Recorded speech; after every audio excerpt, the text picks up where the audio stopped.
Oi pessoal, então vamos começar aqui lembrando de alguns conceitos básicos sobre conjuntos, tá? Que a gente vai usar bastante aí nas outras aulas, tá? Então o primeiro desses conceitos é o conceito de união de conjuntos, certo? Então vamos entender o que é a união de dois conjuntos.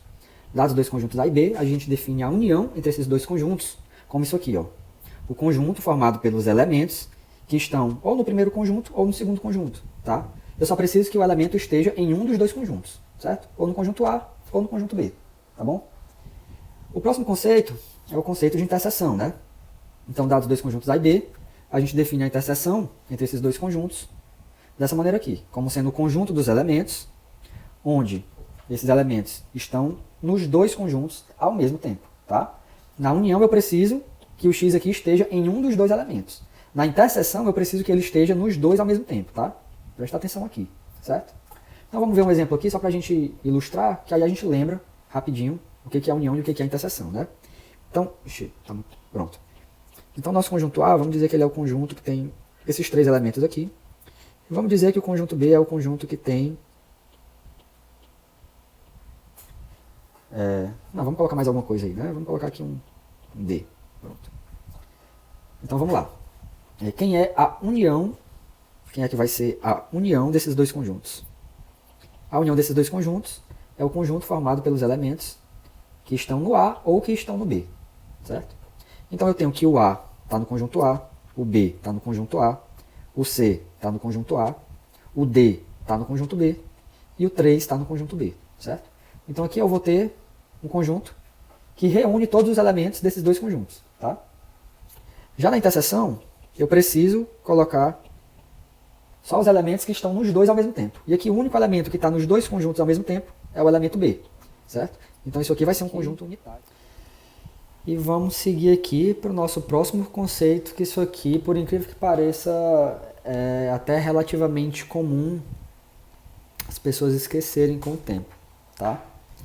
Que é o conceito de produto cartesiano entre dois conjuntos, certo? Então vamos lá. Dados dois conjuntos A e B, a gente define o produto cartesiano entre esses dois conjuntos como esse novo conjunto aqui. Então o que a gente precisa entender? A gente precisa entender quem são os elementos desse novo conjunto, tá? Os elementos do produto cartesiano entre A e B são pares de elementos, onde o primeiro elemento é um elemento do primeiro conjunto e o segundo elemento precisa ser um elemento do segundo conjunto, tá? Essa ordem é muito importante, certo? Isso aqui, gente, ó, isso aqui não é verdade, tá? É verdade na união e é verdade na interseção também, certo? Mas no produto cartesiano não é. O primeiro elemento precisa estar no primeiro conjunto e o segundo elemento precisa estar no segundo conjunto, certo? E os elementos do produto cartesiano são pares de elementos, tá? Muda a natureza do elemento aí, certo? Ó, vamos ver um exemplo aqui simples. Cadê o conjunto A e o conjunto B aqui? Pronto, vamos pegar aqui, aproveitar aqui, né, esse pessoal. Vamos copiar isso, vamos trazer para cá. Pronto. Tá aqui nosso conjunto, nossos dois conjuntos, né? Ok, quem é que vai ser o produto cartesiano de A com B aí? Vamos fazer aqui o produto Vamos fazer aqui o produto cartesiano de A com B. Então vamos lá. Como é que faz o produto cartesiano? São os pares de elementos, onde o primeiro elemento está no primeiro conjunto e o segundo elemento está no segundo conjunto. Então vamos lá. Primeiro elemento eu vou pegar o A do conjunto A e vou deixar ele junto com o B do conjunto B. Eu vou separar por ponto e vírgula, tá? Para não ficar confundindo as vírgulas aí. Agora eu vou pegar o A do conjunto A e colocar ele junto com o 3. Depois eu pego ele e coloco junto com o D do conjunto B, certo? Agora eu já fiz todo mundo que tem o A. Vou fazer o pessoal que tem o B. Vou colocar o B junto com o B. Como assim, professor? Ó, presta atenção. Esse B é o B do conjunto A. E esse outro B é o B do conjunto B, né? Aconteceu aqui do B estar nos dois conjuntos, tá bom? Ok. Agora eu vou pegar o B do conjunto A e vou colocar ele junto com 3. Eu vou pegar o B do conjunto A e colocar ele junto com D. E agora eu vou pegar o C do conjunto A, né? C com B, C com 3 e C, com D. Tá? Então esse é o produto cartesiano entre os conjuntos A e B, certo? Outro exemplo bastante conhecido da gente, né, que a gente trabalha bastante com ele, é esse exemplo aqui, ó. R cartesiano R, né? Mais conhecido como R2, né? O que é esse rapaz? Ele é o conjunto de pares de números reais. X e Y pertencentes a R aqui, né? Geometricamente falando, isso aqui é mais conhecido como o nosso... Opa, ficou um pouquinho esquisito aqui. Mas isso aqui é nada mais, nada menos que o nosso plano cartesiano. Os pontos do plano cartesiano aqui, eles têm como coordenadas, né, dois valores reais aí no caso, né? No caso do plano, tá? Então, nosso plano cartesiano é nada mais, nada menos que o produto cartesiano entre uma reta e outra reta, né? Entre um conjunto dos números reais e outro conjunto dos números reais, tá? Então, é isso, né, sobre produto cartesiano. Espero que você tenha lembrado aí bem. O vídeo não acabou, tá? Porque eu percebi que no outro vídeo, quando eu pronunciei essa frase, então é isso, aí o pessoal começou a sair do vídeo. O vídeo não acabou não, certo? Tem mais uma coisa aqui que eu quero apresentar para vocês. Isso aqui talvez seja novo para vocês. A definição de partição de um conjunto, certo? Daqui para cima, eu acredito que é a revisão, tá? Você deve ter visto pelo menos uma vez na sua vida. Agora, a chance de você não ter visto isso aqui antes é relativamente grande, né? Talvez você possa ter visto isso em teoria dos números, na sua disciplina de teoria dos números. Mas se você não lembra, a gente está aqui para relembrar, tá? Então vamos entender o que é a partição de um conjunto e presta atenção que isso aqui é importante, certo? Então vamos lá. Primeiro a gente tem que ter um conjunto para a gente ter uma partição do conjunto, né? Então vamos começar aqui com o conjunto A. E aí a gente pega uma coleção de subconjuntos do conjunto A, tá? Ou seja, a gente vai pegar uma coleção de pedaços do conjunto A. E a gente vai dizer que essa coleção de pedaços é uma partição se essa coleção de pedaços ela satisfizer essas três condições aqui. A primeira condição diz que nenhum desses pedaços pode ser vazio, tá? A segunda condição diz que sempre que você pegar pedaços distintos, eles devem ser disjuntos. Professor, o que significa dois conjuntos serem disjuntos? Significa que a interseção entre eles é vazia, tá? Dois conjuntos são disjuntos se eles têm interseção vazia. E a terceira condição é o seguinte: quando você pegar todos esses pedaços e unir eles, você precisa encontrar o seu conjunto todo, certo? Lembrando que você tem uma coleção de pedaços do conjunto A. Quando você unir todos os pedaços, ou seja, eu estou usando muito a linguagem informal, né? A gente está falando de subconjuntos, tá? Então, quando a gente unir todos esses subconjuntos da nossa coleção de subconjuntos, a gente precisa encontrar o conjunto A, né? Então, vamos ver um exemplo para a gente tentar entender melhor aí, né? Então, vamos lá. Vamos pegar um conjunto A aqui. Vamos pegar um conjunto A bem simples aqui. 1, 2, 3, 4, 5 e 6. Tá bom? E agora eu vou pegar aqui, duas coleções de subconjuntos de A. A primeira eu vou chamar de P1. E essa coleção ela é formada pelos seguintes pedaços, os seguintes subconjuntos. O primeiro é o 1, 2, 3. E o segundo vai ser o 4 e o 6. E o terceiro vai ser o 5. Pronto, bem bonitinho. E a minha segunda coleção vai ser... Eu vou colocar aqui o 1, o 4 e o 5. Vou colocar o 2 e o 3. E vou colocar o 1 e o 6. Então vamos ver se essas duas coleções, né, vamos ver se elas formam uma partição do nosso conjunto A, certo? Vamos olhar aqui para a primeira, tá? O que a gente tem que ver para decidir se isso é uma partição? A gente tem que olhar essas três condições, aqui, certo? Então, primeiro, nenhum dos pedaços pode ser vazio. Aqui nós temos 3 pedaços e nenhum desses pedaços é vazio, tá?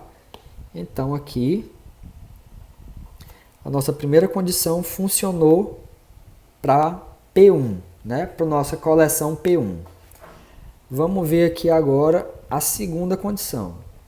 A segunda condição diz o seguinte: sempre que eu pegar 2 pedaços distintos, né? Distintos porque são pedaços de índices distintos. O que é índice? Índice é esse rapazinho que tem aqui embaixo, tá? Quando eu digo que são índices distintos, é porque eu estou querendo dizer que são pedaços distintos aí da minha coleção, né? Elementos distintos da coleção, tá? E eu quero que eles sejam disjuntos. Então vamos lá. Se eu pegar esses dois aqui, quem é a interseção entre eles? Vai ser vazia, né? Porque não existe nenhum elemento que está nesses dois ao mesmo tempo. Agora, se eu pegar esse com esse, a interseção também é vazia, né? Porque não existe nenhum número que está nesses dois conjuntos ao mesmo tempo. E a mesma coisa acontece para esses dois, tá? Então, não sei se você percebeu, mas eu verifiquei todas as possíveis interseções aí e concluí que todas as interseções que eu fizer entre esses conjuntos aqui da coleção P1, a interseção vai dar vazia. Então, P1 satisfaz a nossa segunda condição. Vamos para a terceira condição. O que eu faço na terceira condição? Eu pego todos esses pedaços e uno esses conjuntos, né? E o que eu preciso é que essa união seja igual ao meu conjunto A.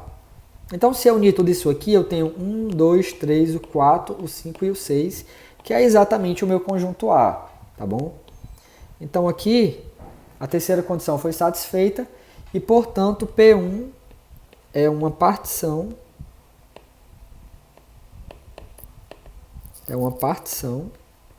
do conjunto A, certo? Agora vamos ver se P2 também é uma partição do conjunto A. Vamos lá, aqui com P2. Primeiro, nenhum pedaço pode ser vazio. E isso tá ok, né? Não tem ninguém aqui que é vazio, certo? Então, a primeira condição satisfeita. Agora, aqui na segunda condição, vai acontecer um problema, né, gente? Por quê? Porque a gente tem esses dois conjuntos aqui, ó, tá? A interseção entre eles, ó, aqui eu tenho 1, 4 e 5, e eu vou intersectar com o conjunto que tem o 1 e o 6. A interseção entre eles é isso aqui, e não é vazio, tá? Então, não satisfez essa segunda condição. Você pode notar que até satisfez a terceira condição, mas para que seja uma partição, eu preciso que satisfaça as 3 condições, tá? Então, a conclusão é que esse rapaz aqui, P2, ele não é uma partição de A. Agora eu vou dar um outro exemplo de partição, que é um exemplo muito importante, tá? Vou começar um novo exemplo. Esse exemplo aqui vai ser um pouco mais formal, certo? Então vamos lá, considere o conjunto Z, conjunto dos números inteiros, tá, gente? E os subconjuntos. Vamos considerar 3 subconjuntos do conjunto dos números inteiros, tá? O primeiro subconjunto é o conjunto formado pelos números inteiros, tais que esses números inteiros deixam resto 1 na divisão por 3. Certo? O meu segundo conjunto, que eu vou chamar de B, melhor, eu vou ser bem... Não, vou chamar de B mesmo, tá? Vai ser o conjunto dos números inteiros, tais que esses rapazes deixam resto 2 na divisão por 3. Certo? E o meu conjunto C vai ser o conjunto dos números inteiros que deixam resto 0 na divisão por 3, tá bom? Ok, então agora nós temos o nosso conjunto dos inteiros, nós temos 3 subconjuntos, então vamos olhar para a coleção desses 3 subconjuntos, tá? E vamos provar aqui que essa coleção de subconjuntos é uma partição do conjunto dos números inteiros, certo? Então vamos lá, vamos ver aqui quais são as condições que precisam ser satisfeitas, né? O negócio está um pouco poluído aqui, eu vou ajeitar um pouco, porque eu quero copiar essas condições aqui para a gente ficar olhando para elas. Então vamos copiar aqui e vamos colar aqui. É bom, né, fazer isso? Beleza. A gente tem pouco espaço, mas dá para fazer. Vamos lá. Ok, então aqui, gente, primeiro, né, é óbvio que esses 3 conjuntos aqui, eles são subconjuntos de Z, não é? Ó? Pois seus elementos estão em Z, tá? Então isso aqui de fato é uma coleção de subconjuntos de Z, certo? Ok, vamos verificar que essa coleção de subconjuntos ela satisfaz essas 3 condições. Então, primeiro, é fácil você ver que nenhum desses rapazes aqui é vazio, né? Ou seja, condição 1. Por que nenhum desses conjuntos aqui é vazio? Porque todos eles têm algum elemento, né? Vamos lá, por exemplo, quem é um elemento do conjunto A? Por exemplo, eu preciso de um número que deixa resto 1 na divisão por 3. O 4, por exemplo, deixa resto 1 na divisão por 3. O 14, por exemplo, ele deixa resto 2 na divisão por 3. E o menos 18, ele deixa resto 0 na divisão por 3. Então, nenhum desses rapazes é vazio, tá? Então, aqui, nossa primeira condição foi satisfeita. Vamos para a segunda. A segunda condição diz o seguinte. Se a gente pegar subconjuntos distintos, eles precisam ser disjuntos. Não pode ter nenhum elemento em 2 desse ao mesmo tempo, tá? Então aqui a gente vai apelar para a divisão de Euclides, tá, gente? O que diz a divisão de Euclides? Ela diz que para todo n inteiro existem números inteiros Q e R, tais que essa igualdade é verdade e o R, que é o resto, satisfaz isso aqui, certo? Esse Q e esse R são únicos, tá? Então o resto é único. Na divisão por 3 você não pode ter 2 restos. Não existe você pegar um número, dividir por 3 e obter resto 1 e resto 2, tá entendendo? Ou seja, não vai existir nenhum número inteiro que esteja em 2 conjuntos desse ao mesmo tempo. Ou seja, isso significa que quaisquer 2 conjuntos desses vão ser disjuntos, tá? Não vai existir interseção entre 2 quaisquer conjuntos desses, tá? Certo? Então, assim... Ou seja, o que a gente conclui da divisão de Euclides? A gente conclui que na divisão por 3, os possíveis restos são 0, 1 e 2, tá? Note aqui que é menor do que 3, estritamente menor que 3, tá? Então, todos os possíveis restos estão aqui. Então, para todo número inteiro, a gente tem que ele vai estar em um desses conjuntos aqui. Se todo número inteiro está em um desses conjuntos, então de cara eu já consigo a condição 3 aqui. Se eu unir os 3 conjuntos, eu vou ter todos os números inteiros, tá? Então assim fica claro que essa coleção de subconjuntos de Z, ela satisfaz as nossas 3 condições de partição, certo? Então a nossa conclusão aqui, logo, a coleção P é uma partição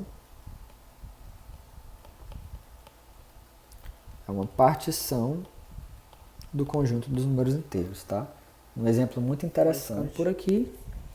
Então é isso. Se você assistiu esse vídeo até aqui e gostou, né, desse conteúdo, eu peço que você dê o like aí no vídeo Então até o próximo vídeo e aqui eu deixo o meu muito obrigado pela sua atenção. Então, até a próxima.